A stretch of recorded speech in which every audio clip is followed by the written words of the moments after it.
Oh yeah, Mhm. Awesome. Well, they're all great schools. Yeah. Oh yeah. Well, Anne, thank you so much for joining the author's table. I'm so happy that you're here. Well, thank you for having me. Absolutely. So, Anne, you started writing short stories and even comic books when you were a young child. So Right. now at the age of 13, you began writing poetry. So, what inspired you to begin your writing journey? What inspired me, at least with the poetry, is I got bullied really bad in Mm. school. I was kind of a nerdy kid, and I didn't fit in. And bad part was I didn't just have to deal with it at school. I lived near the bullies. I could actually look out of my kitchen window and see one of the worst ones home. So it just became an outlet to express myself. Mm. Okay. So were a lot of those like your poetry and stuff sort of that that inner feelings at that time, what you were going through, and Yeah, my inner turmoil. yeah, yeah. now, now, do you still have any of those writings in your poetry, Anne? I do. I have some of them. I think are online. I recently wrote a poem, or one of my poems was recently published in a magazine called "Soul Poetry, Prose, and Arts." That was one I wrote as an adult. It's called Skeletons. I wrote it about a former friend. Mm. Now, have you ever thought about putting all your poetry in a book? I've thought about it, but yeah, I've kind of over the years moved away from poetry and been more focused on Oh, storytelling. But I'm okay. not totally opposed to the idea. Yeah, you'd be surprised though when like when I put my poetry book out there, and I had poetry when I was a child, and I put all that in there. And it's cool that when people can read that stuff and just and actually relate to it more than you think. You know, Right. I mean, it's really cool. Plus, it's something that you did, and people like to know about the author and stuff. I think that's be cool if you at least ponder that. It's an idea. Yeah, I'll definitely think about it. Yeah, absolutely. Now, now comic books comes with a creative flair and such as storytelling, artistic drawings, verbiage, layout, and design. Now, did you ever want to become an artist, Dan? Um, I'd thought about it. I knew my mom did put me in art lessons when I was a kid. I mean, I'm not amazing as far as drawing and things like that, but I can do a pretty decent job. It takes me a while, especially with people. People are so hard to draw. Absolutely. But yeah, I my comics it was kind of more for fun. I my stepdad I made comics about with my stepdad was this at the time he was the superhero, and one of our cats uh Tigger was his sidekick or super puker because she threw up all the Oh, time. jeez. That's not the cat that you're holding now, right? No. No, that Oh, was one of our childhood cats. You want to say hi, Hope? hi, Hope. Oh, very pretty too. Oh, thank you. Yes. You Now, what was your turning point, and when you decided you don't want to write a book, and what was your process in doing so? um when I first decided I was in my 20s, and what inspired me was a social media post. It was basically kind of like a conspiracy post about what was going on in the world and the corruption with our government, and it just got me thinking. So Oh yeah, yeah, that's where it started from there, and then yeah, I had more ideas about that, and yeah, I kind of just it's kind of my extreme take on the world. sure.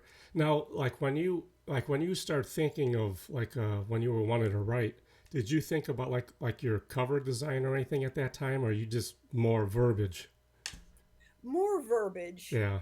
Yeah, I think later on you get the cover, and with Arid, I had a publisher, so they gave me like access. They had like a website of all these covers, and they let me pick one out. So and that's I don't know if you can see the Oh background. yeah. That's Yeah. That's definitely a eye catcher. So let's talk about your book called "When the Chips Are Down," and this is not just any nightmare, is it? no. So go ahead. Let's talk about your book. um, with chips, yeah, that was the post I saw on social media. Basically about how microchips they were supposed to be coming, and I think I've heard that for a long time that allegedly everyone will have to have a chip in their arm one day. And so, yeah, I just kind of put my spin on it that the chips would not only be used to track people and their whereabouts, but they would send them subliminal messages and control their minds. And my main character had gotten in an accident and she'd been in a coma for 2 years, so nobody had chipped her. So she kind of fell through the cracks. And then she went to live with her friends who were living off the grid. So they got just to see how warped and disturbed everyone is who had these things inside of them. It's almost like a combination of the Terminator and what's that other movie? Invasion of the Body Snatchers. Yeah. Yeah, that morbid type of twist. It's scary too if you think about it. If everybody starts having chips, then everybody's gonna be almost numbered, and then they'll know exactly what you're doing, where you're going, and yeah, it's a scary Right. thought. Very. Now, when you were putting this book together, did it sort of like scare you at the same time? That you're when you're putting this together, or is like, holy cow, is this can this be real? Yeah, my books in general, I kind of, when I do events and I explain the premises to my book to people who approach my table, the most common response I get is, "Oh, kind of like now." Yeah, and that's like, oh God, is this can Yeah. this really go on? But now now was it difficult, Anne, for you to put this book together, or did it flow pretty easy for you? For the most part, it flowed pretty easily. I mean, writing a novel, is a brutal task in and of itself. Oh But sure, as far as fleshing my ideas out, I mean, I write an outline, and of course, I change it 50 times. But right. Now, like when you not any worse yeah. than Now when you're putting your book together, do you pretty much just let it flow and continue writing and then go back and tweak it and stuff, or do you sort of edit it and all that as you go? I kind of edit it like in sections. I'll just let it flow. I'll write so many words, and then the next time I go to write, I go back, read everything I've written. Then I'll do some editing, like my micro editing. Okay. Now, when you do that, then your editors will probably tweak it even more, right? Oh yeah, always. Yeah, Edit actually went through two editors. I had one of my own, and then my publisher. Oh, and yeah, and you get one for your traditional publisher. They're like cat and nine tails. Oh yeah, yeah, yeah. Now, And then of course you're on a deadline. oh, absolutely. Now, did you ever experience like when they look at it and go through it that they edit it so much that you didn't really agree with, or did you accept what they did? No, for the most part, I did accept it. And Arid, I know my publisher, I think he wanted me to change like the factory scene. So I just kind of had to create an explanation of why there was a factory in Arizona because apparently there's not a lot of them. But when you're 20 plus years in the future, That's right. you can kind of bend that. That's But right. because that was a huge scene, I'm like, oh, that would be a monumental task to get rid of that. Absolutely. And That would that would probably I think change it your whole eventually played out story. really well. Yeah. Right. Yes. But yeah, other than that, no, he had some pretty solid advice. Excellent. Now let's talk about your next book called Arid and the one behind you. That's awesome. Now, who is Joshua Wyman? Joshua, that is my main character. He was a normal guy first, just trying to live his life, a family man until all this stuff happens, and then he kind of becomes when he's cast out to the wastelands with people who are strangers at the time. He kind of becomes the leader of that group, and they all become a family. Okay. So how did you come about with your storyline of Arid? Um, I think I'd been watching a news segment about how a lot of wealthy oil moguls were like draining lakes and rivers from some cities, and then they were selling that water to other cities experiencing droughts. And yeah, apparently certain politicians, they own like a lot of aquifers, aqueducts, and they're transporting water illegally. And yeah, they're making massive profits off of it. So that got the wheels turning there.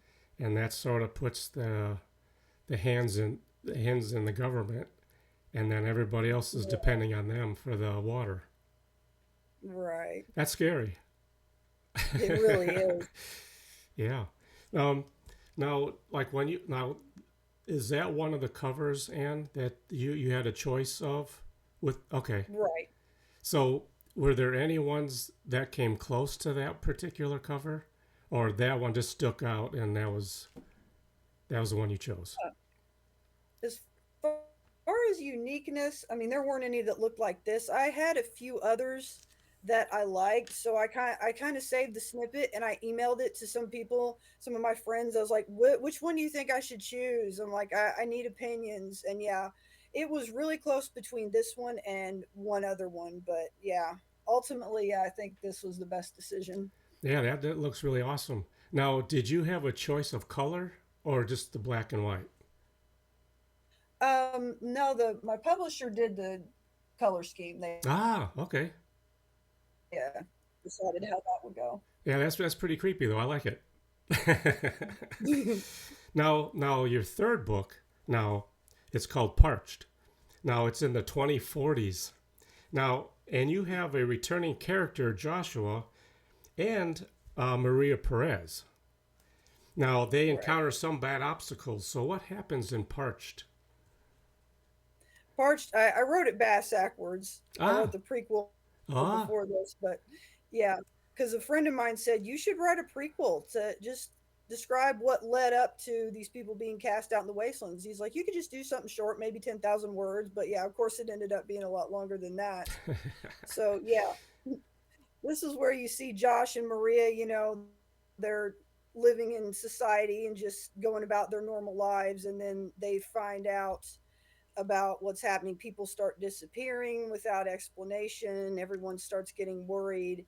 And one of Maria's friends and coworkers tips her off as to what's happening, that she was holed up in her closet and people are busting down her door and she thinks something bad's going to happen. So she's trying to get that information to people who can help.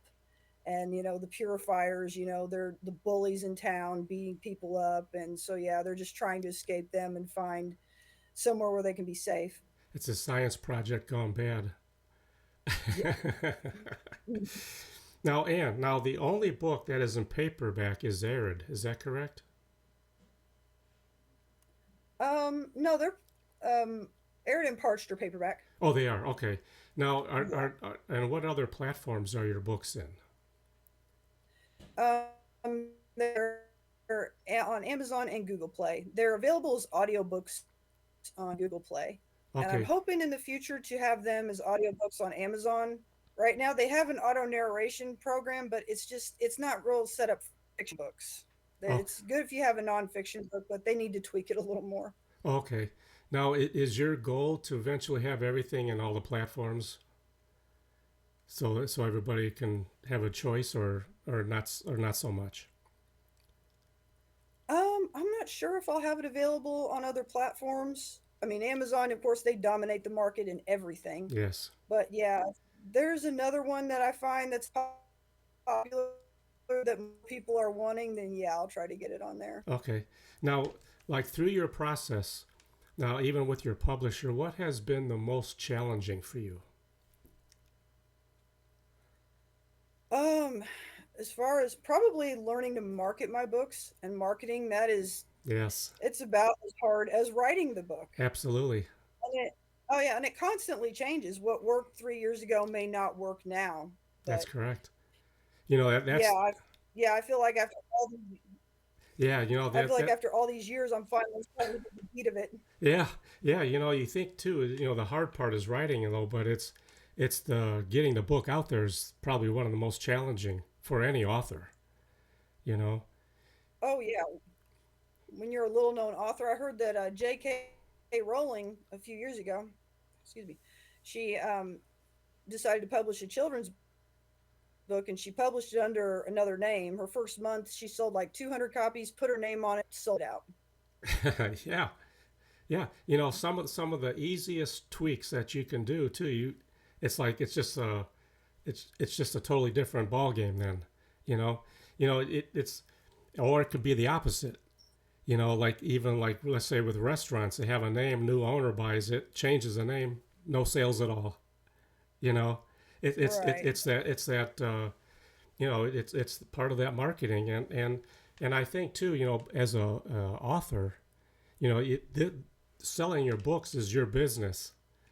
You know, so Right. you know, and the marketing part is probably the most challenging because you try to figure out how can I advertise my book and stuff and to get it out there for people to know who I am and then also to understand my books and I think the one of the hardest parts though is when you get out there in front of people and trying to sell it, you know, and like you were talking about, like let's say book signing events, that's probably one of the because you're having an interaction with your guests, you know, and they want to know more about you, you know, and what kind of books and Right. stuff. So I think that's really great, you know, and I think the when you have a publisher, at least they can provide you with a lot of the graphics, you know, to help sell your story and you know, 'cause, now how do you feel about book design? You think it's critical or no? Oh yeah. I mean, people judge a book by its cover. Yeah. If you don't have a good looking cover, then yeah, you're not going to sell a lot of books. And I think that's what helps me at events too. I mean, a lot of events I go to, I mean, I'd have people come in and buy my books the second I set up. They see those covers and yeah, they're drawn right to it. Well, speaking of now, so what's your success and your like book signing events? What really helps you the most? Um, I think it just depends on the event. Um, I've had a lot of success this year. Where their local bookstore downtown, they're awesome. I'm part of a Midwest Writers Guild, Oh, nice. and yeah, and they let their members, you know, set up there and do events, and especially if the news is covering it, yeah, I usually sell out of everything I bring. And yeah, only one event this year I wasn't very successful with, but I think it was mostly like the over 60 crowd. So I don't think they're that much into my books. I usually Oh, hear, "Oh, that's too scary. That's too much like reality." So it helps you know what your market is too. it's like wait until the movie comes out. Yeah, I hope. Yeah, no kidding. Now, like when you go to these events, now, like what can you say about like a negative, like let's say not necessarily yours, but like when you walk around and maybe you see other uh, authors setting up their tables, what do you see that maybe does work and maybe that doesn't?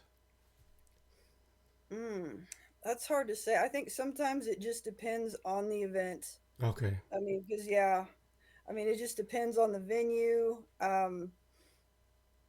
I know the when I went to the Franklin Street Bazaar, I didn't sell very many books, but then I found out it was also on the same they were having a Pride Parade event that same day. So I was Oh, like, yeah. "Oh, yeah, everybody's at the Pride Parade." Yes. Now, especially when you were mentioning about the media, when they're there, that's huge.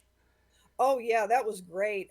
This summer I didn't realize they were going to be at the bookstore, and I saw the news van pull up. I was like, Oh "Oh, yeah, awesome!" Well, yeah, Aaron was on TV.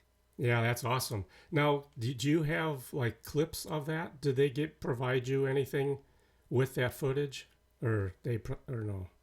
Yeah, I emailed him and asked for it. So Awesome. yeah, I got the footage. Good for you. See, I think that's the thing too is being proactive. Those kind of things I mean I think are huge. If you can communicate with the media or things that you can utilize yourself to help sell your book, I think that's great. Good for you.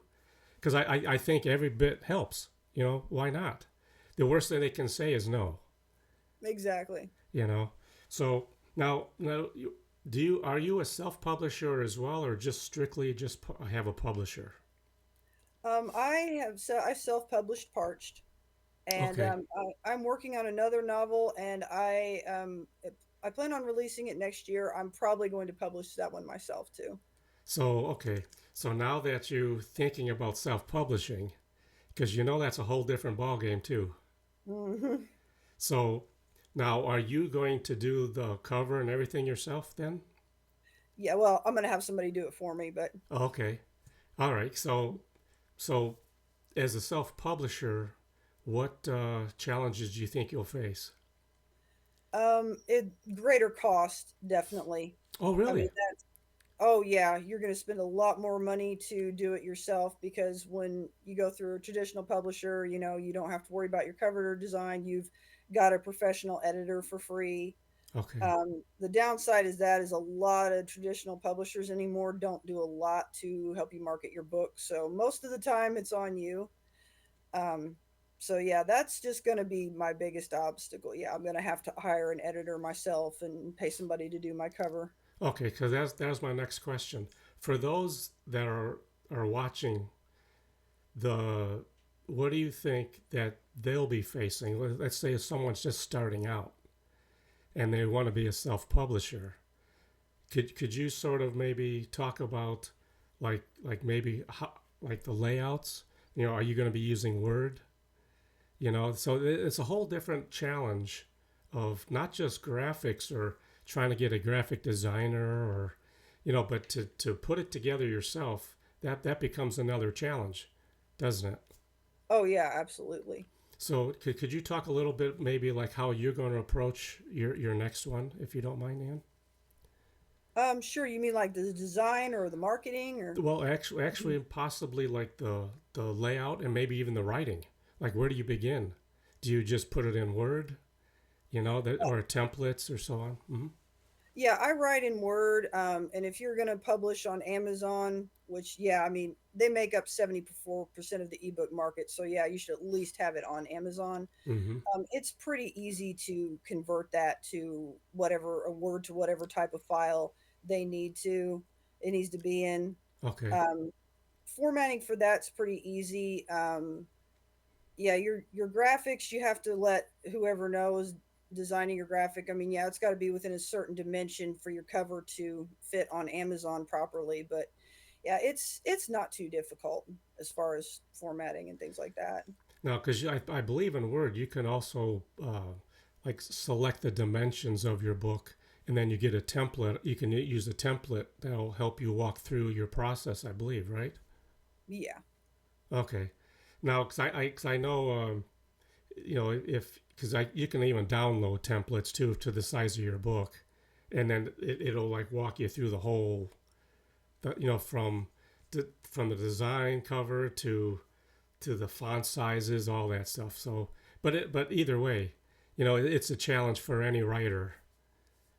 You Oh, know. right. Yeah, I see that as one of my lesser challenges as Oh, far as that goes. yeah. Now, do you also have a website, Ann? I do. It is annjoycewriter.com. Okay. And And mhm. if you sign up for my newsletter, I give away a free PDF of chips when the chips are down. Oh, awesome. Yeah, Now, on your website, they could also learn more about you and purchase your books too, I believe, right? right. Oh, fantastic. So now here's the next question. So who did your website? My friend Jason. Oh, okay, awesome. Now, is that hard to do for some that really don't know how to begin a website?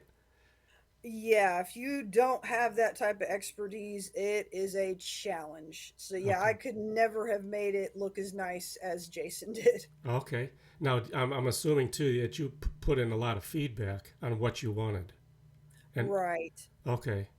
So now, so was it a free website service, or is it like can anybody just create a website, or do you have to go through a provider to do that? Mine's through GoDaddy. Oh, okay, Yeah, okay, and their yearly rates are pretty reasonable. okay.